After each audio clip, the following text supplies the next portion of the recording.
Well, ladies and gentlemen, thank you so much for joining us for the latest episode of Missions Talk. My name is Mike Falkenstine, and I'm here again with my co-host, Steve Schirmer. And Steve, we've got a fantastic topic, one that's very close to both of our hearts, that, of course, being China. And it seems like things are changing rapidly there, aren't they? Yes, they are. I mean, the opening, basically the eradication of zero COVID.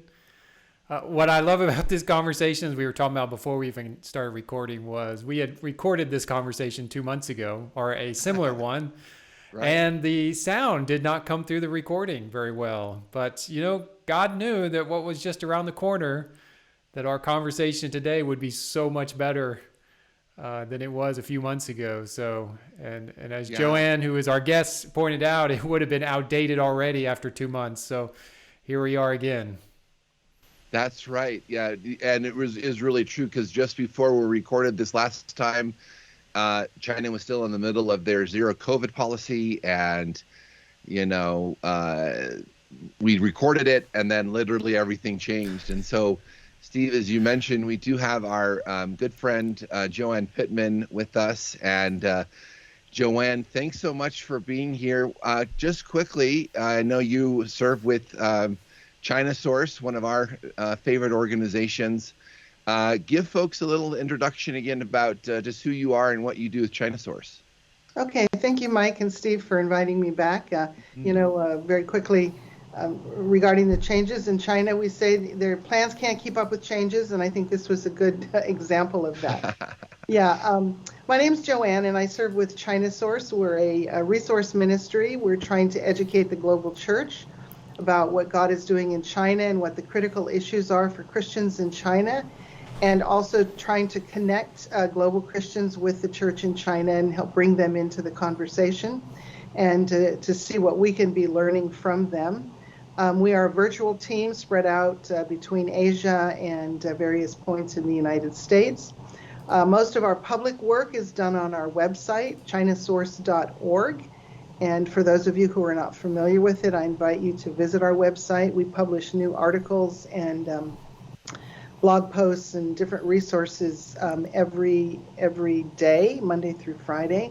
And so I'd like to have you come and join us and subscribe and expand your understanding of what God is doing in China and appreciate the multidimensional nature of Christianity in China. That's right. It really is. And Joann, I'll just follow up what you said by giving my own personal recommendation. Just visit ChinaSource.org for information about China. They always do such a great job. Joann, some of the newsletter and email content you guys do is just really good and fair, and just appreciate what you guys do. So, Steve, why don't you start us off? I know we wanted to begin just kind of talking about kind of these changes in the COVID policy in China. So what do you have for Joann in that area? Yeah, so as we were talking about earlier, zero COVID, that was their policy for many months. And then there was a sudden about face not too long ago. They opened up. Joann, you had mentioned earlier, as I know I have the same experience, everybody I knew in China came down with COVID. Really quick too. I mean, it was like a tsunami of COVID infections. So we know that you have followed this very closely. You've been monitoring the embassy website in Washington and just things online. So tell us your perspective on that. What do you think's going on? What you're hearing from the ground. Well, as you mentioned, it was quite an about face after really almost 3 years of zero COVID policy, where the government, the party had staked its legitimacy because they were able to say, look what we've done. We've only had 5,000 deaths in 3 years and very little COVID, and so the way we've handled COVID is superior. after 3 years of that, literally overnight, it changed. And this happened the first week of December. There were some protests beginning on university campuses, and I think our Thanksgiving weekend, people going out into the streets, just protesting. Chinese people at that point were having to test every day to go get on a bus if they wanted to go into public. And people were getting frustrated and tired of it. And people never knew if they were going to be locked in their apartments for 7 days. And so there were some protests that started to take place. And at the same time, COVID seemed to be spiking, particularly in Beijing. It was just on the rise. And so it was clear that COVID, despite what they were doing, it was spreading. And so in late November, they said, okay, we're going to make some modifications to zero COVID, but it wasn't really clear, and they weren't really like, okay, now we're going to change. But on December 8th, it just completely turned, and the messaging from the government was suddenly, we can't do this any longer. You take responsibility for your own health. We're dropping all restrictions. We're getting rid of the daily testing, the health code that you had to have on your phone that allowed you to go into public. They said, we're scrapping that. We're disabling that. And basically, people were suddenly free. And then the week later, they said, and we're going to reopen the borders, and we're going to start, no quarantine, and all of it just overnight. And people were, what happened? And then, of course, as Steve mentioned, COVID just took off. And unfortunately, some of the reasoning why China had zero COVID, which was they don't have enough ICU beds, they have a low vaccination uptake. So they were said, well, if we do let go, then there's going to be this horrible outcome. Well, that horrible outcome is happening. But I think it just seems like they realize that we can't keep going. I saw somebody wrote online somewhere that China had 3 objectives: zero COVID, economic growth, and social stability. And they said you have to pick 2 because you can't have all of those. And it does seem like at some point that I think they realized the economic costs were getting too much to bear. Yeah, that's interesting. In fact, as you were talking, I was thinking of some friends of mine in Shanghai who the moment zero COVID dropped, the whole family got sick. But the moment they healed up, they jetted off to Macau, because now they didn't worry that they were going to get stuck in Macau or that they were going to get stuck in another city. Because I remember them taking trips over the past 3 years in country. These are Americans that they cut several of those trips short because suddenly things were spiking and they knew they had to get out of there. Things were spiking back in Shanghai, so they have to get back to Shanghai because they didn't want to get stuck somewhere. And so now they felt free to actually cross, I guess in our minds, a little bit of a border into Macau.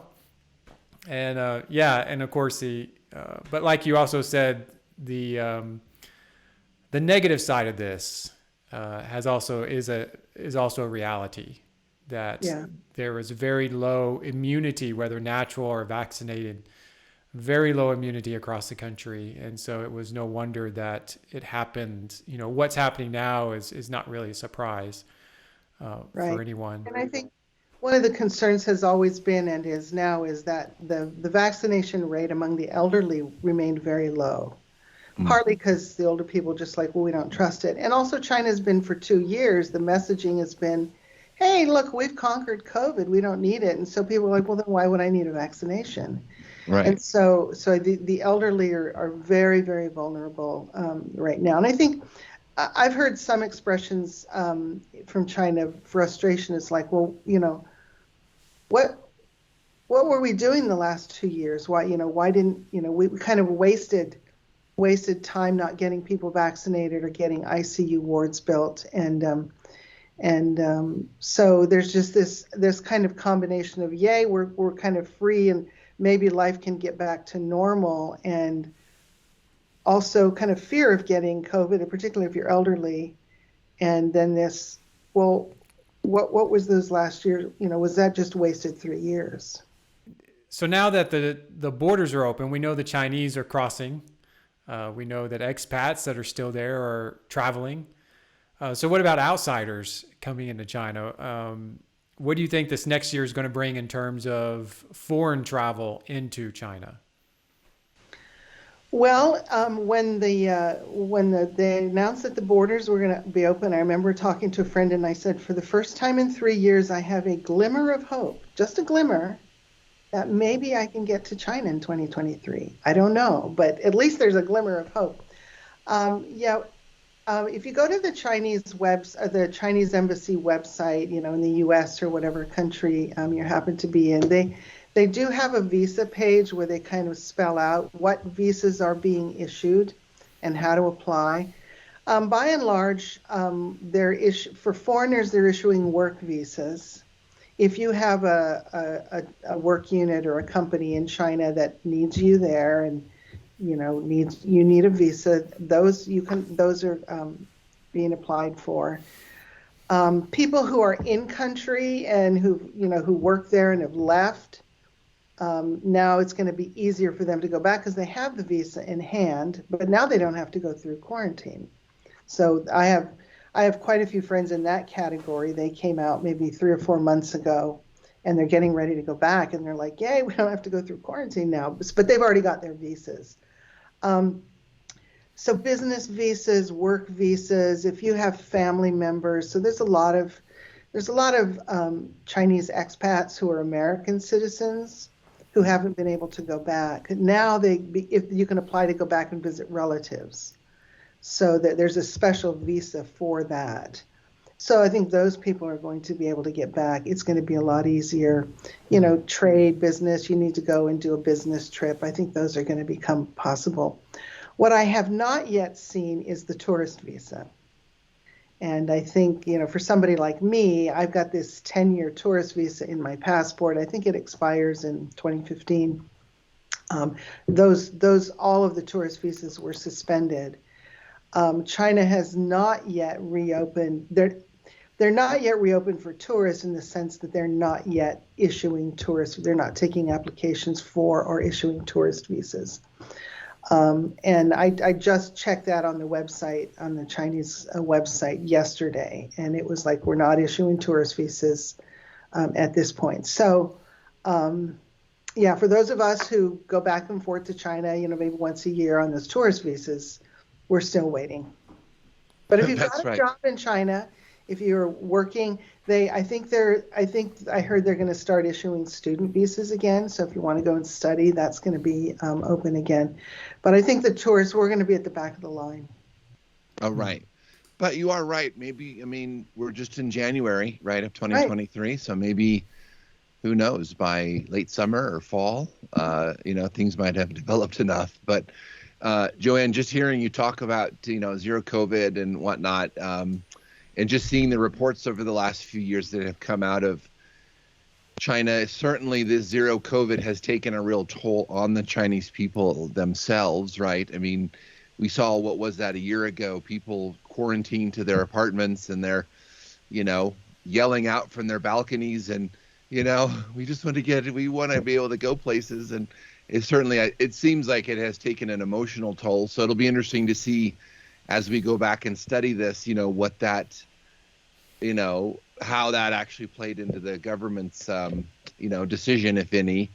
But I'm interested in knowing, and I don't know if this has changed since we've talked about this a couple months ago, but I'm curious your thoughts about just kind of the spiritual environment right now in China, particularly for, these churches who are there, both registered and unregistered, and kind of their condition, and give us kind of an overview of kind of what is happening. Because I imagine, it was kind of hard for us, right, in America to not go to church for a while, but under zero COVID, I'm sure they were not able to meet in the same way for a long time. And so kind of just give us an idea of what you see in terms of kind of the spiritual condition there now.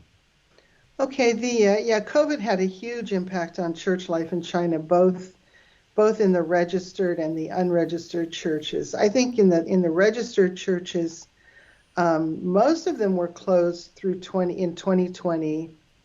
A lot opened in 2021 and operated under registration, social distancing, pre-testing, and all of that kind of stuff. So with numbers being down.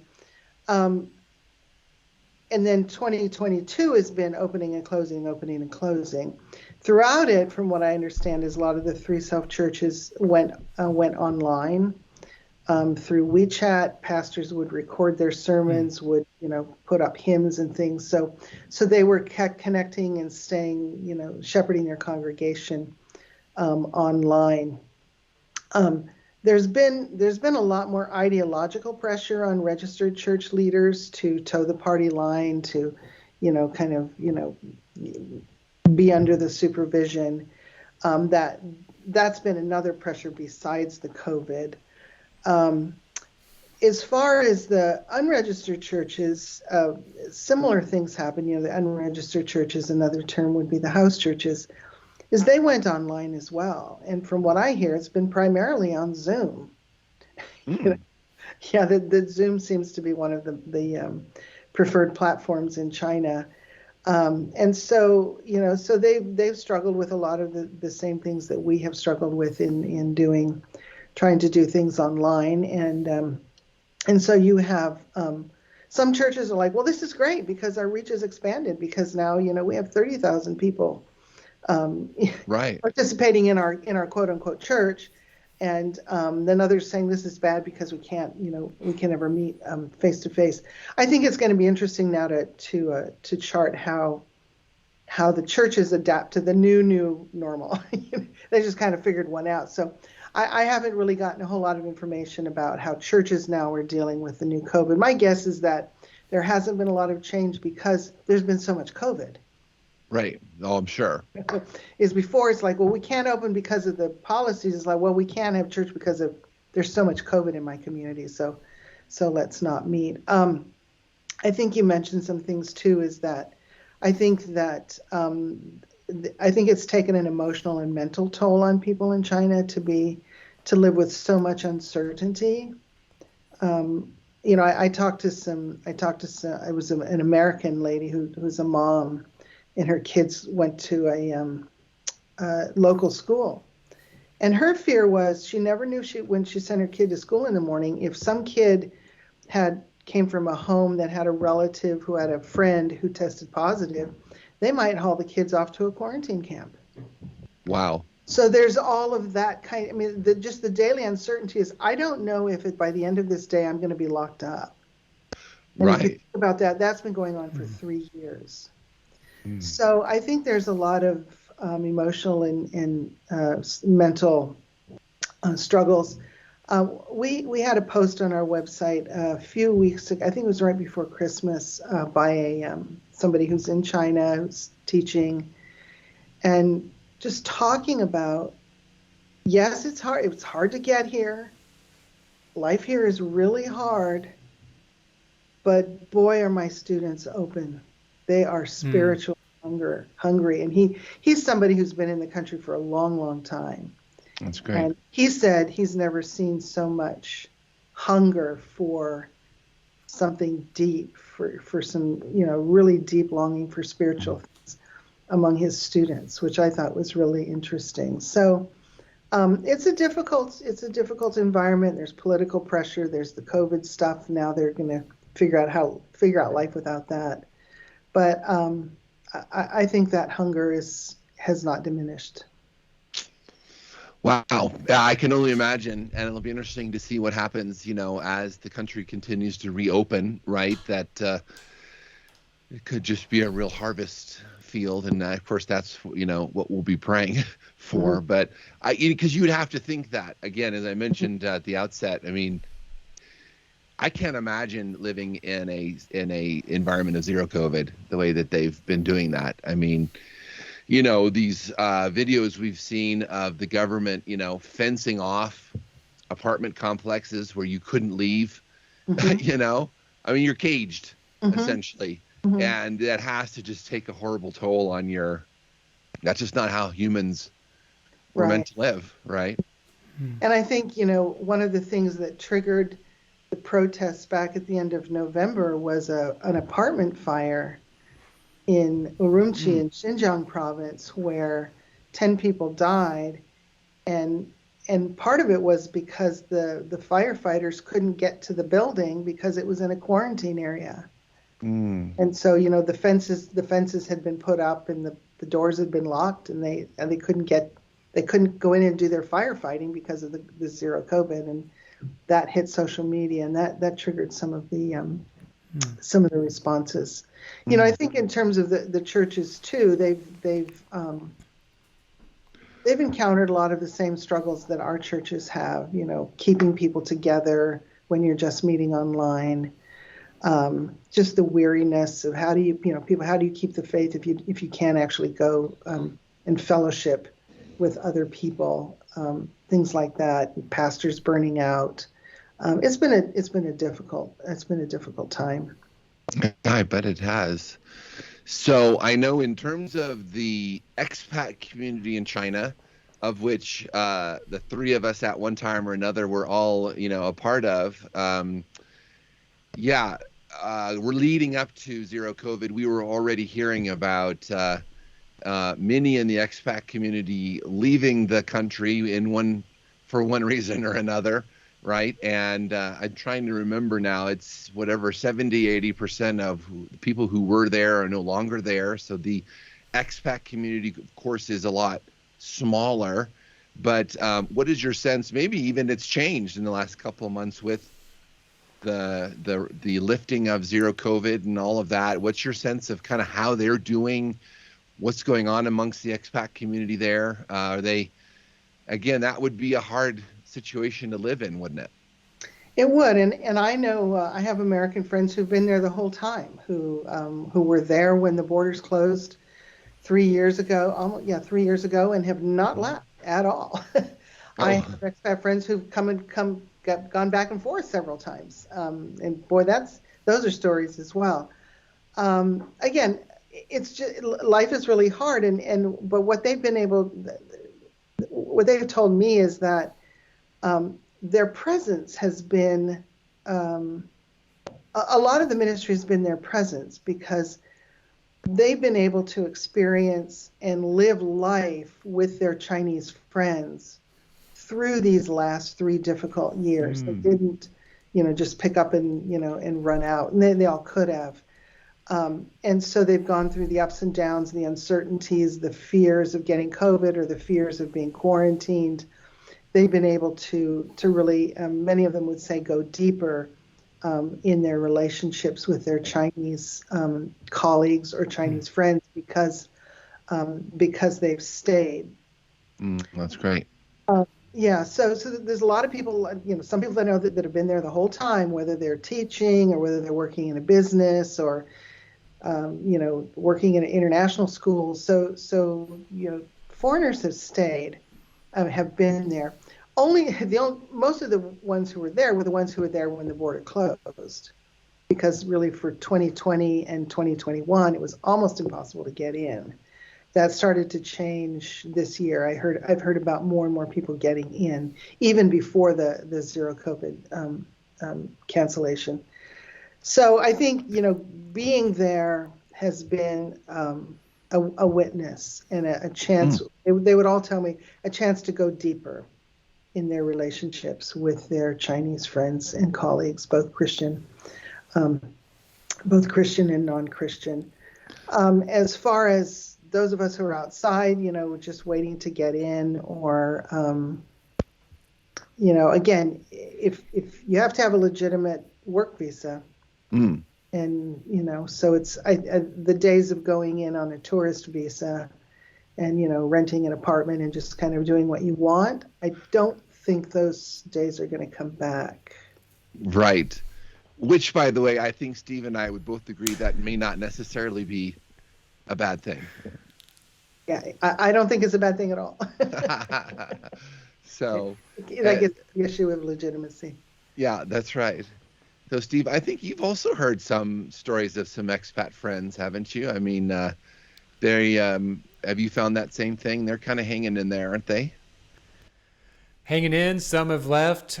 Some obviously got burnt out in the last 3 years. I'm sure we've all know some people that fall into that category.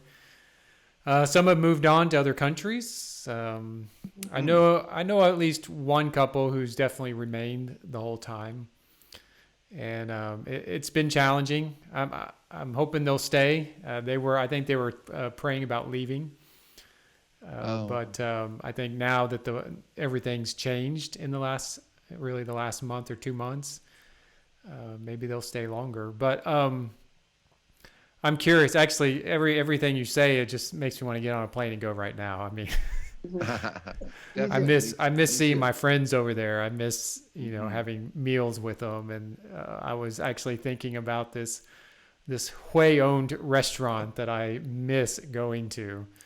That all my friends and I that's where we'd meet. That was like the one place I'd want to meet every single time. Anyways, so there's still a lot of people like us who want to serve the church in China, who still want to find ways to be involved. And yes, things have changed, like you were talking about with the tourist visas, the perpetual tourists of just living and doing whatever you want. I think I've probably got a little book on that. Yes, you've got a very good little book on that. That is an issue, not just in China, but in many places. That it's like Mike said, isn't necessarily a bad thing that's coming to an end. But as far as those who are outside of China, who aren't seeking to go in there and live there, what are the best ways that we could serve the church in China moving forward? I think obviously we pray, continue to pray that there may be a season where the role of the Westerner is not to be in China, but to be outside of China praying. I think that there still are ways to go to China and to serve in China, which means you're going to have to look for work. Are there jobs there that China still wants foreigners to do? And there are. So do some research. What does China want? And what kind of foreigners do they want? What do they want foreigners doing, and what do they want foreigners not doing? And if you're young, if you're in college, research that and study that. If they need engineers, go become an study engineering. And thinking in those categories. I still believe that China is going to want English teachers in their universities. So I think that is going to continue. So in some ways it feels like it's a back to the future moment. I went to China in the 80s as an English teacher. That was the only thing you could do. That was the only option. And there may be a season where that is one of the main options again. I think that going to China as a student to study Chinese is going to ramp up again. So go to China and study Chinese. Enroll in a university and say, I'm going to study Chinese for a couple of years. It gives you legitimacy. You're there. And then while you're there, you look around and you meet people and you talk to people and you find out what's going on. You find out what the needs of the church are, the church is, and then you can begin to see where can I serve. But you're doing it on the ground. So I'd love to see a wave of people going to China to study Chinese, to do nothing, study Chinese. But for those who can't go, I think there are ways at personal level. A lot of people are still, who used to be there and aren't there anymore. They're connected with their friends online via WeChat. Obviously, WeChat has its security and its limitations. A lot of organizations and people are involved in digital work. They're doing they're setting up online training courses. They're doing evangelistic meetings. They're doing evangelism online through different websites and stuff. And there's some crazy stuff going on. So it's still happening, and they're serving in that way.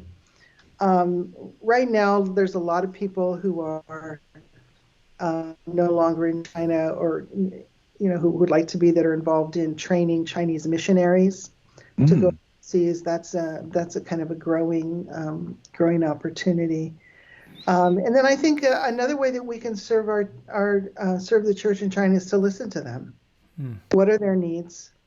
What lessons are they learning that we could learn from them? I mean, that's one of the things we like to do at ChinaSource. We try to have a growing number of our writers being Chinese Christians, so we can hear from them directly. And there's some new books out recently, and on that we're working on one in partnership with another organization, a book of testimonies of Chinese Christians. So I think listening to them and inviting them into the global conversation, and I think a key lesson that we can be learning from them and kind of watching is how do we live as a faithful minority in a hostile environment? I think they've got some things to teach us, and I think listening to them is a way of serving. Oh, I'd agree 100% with that. I was actually at the beginning of our conversation, I was thinking about, as you were talking about your website, ChinaSource.org. And, as Mike was talking, my mind just kept going to all the things that are being published, even recently, from Chinese believers that you guys are putting out there, that we have so much to learn from them. Just everything they've gone through, oftentimes, we all know this. We go there because we think they have something to learn from us. We're going to help. And in reality, the church in China has grown to a point where we need to learn from them. We need to hear them. We need to listen to them. They're not babies. It's pretty vast in terms of numbers. I'm glad you said that. I feel very strongly. Yeah, Yes. definitely. Yeah, there is a lot that we can learn from them, including, I remember my time out in rural China when I was heavily involved there, even just, loving and serving Jesus when you have nothing materially, those kinds of things. So that's great.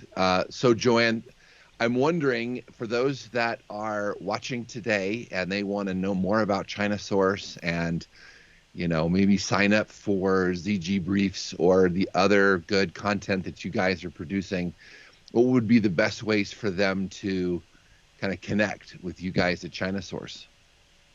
Go to the website, ChinaSource.org, and we have a number of different what we call publications that you can subscribe to. My recommendation would be to subscribe to something so that it'll just pop up in your inbox on certain unspecified times. The two things that I would recommend would be, number one, ZG Briefs, which is a newsletter that I produce every week, and then we also post it to the site. And what I do is I spend the week scanning the internet, so you don't have to, looking for interesting news about China that you might have missed, and puts it in this little nice packaged email called ZG Brief. ZG stands for Zhongguo, which is China in Chinese. And I look for articles about the government and religion and society. It's just I look for kind of a wide variety of things, but probably stuff that, and a lot of analysis pieces that go a bit deeper. So subscribe to ZG Briefs. And then I would also recommend subscribing to our weekly digest, I think it's called, and it's published on Saturday. We send it out on Saturday, and it's an email that would come to you with the links of all of the posts that we put up during the week. We usually put up a post Monday through Friday, not always on Tuesdays. But if you don't want an email every day, which I understand, you can just sign up for the weekly roundup, and you'll get an email that says, hey, here's what you missed. And then you click on those links. I would direct you to read our ChinaSource Quarterly. Our latest one is on Chinese Christians in the new normal, kind of a really deep dive analysis on the current situation as it relates to Christians, with quite a few of the articles, again, written by mainland Chinese Christians. Okay, great. And I think I subscribe to all of that personally, and as I think Steve does. So it's all very well done. You guys are doing a great job. Just appreciate your work. Steve, before we go, So we end the episode. Any final thoughts from you? Oh, my only final thoughts is that we could just keep going, but I know this is getting near the Maybe end we of our could time. meet at a restaurant sometime. Oh, yes. I'd take everyone there. Maybe we can all just meet up there next That's time. right.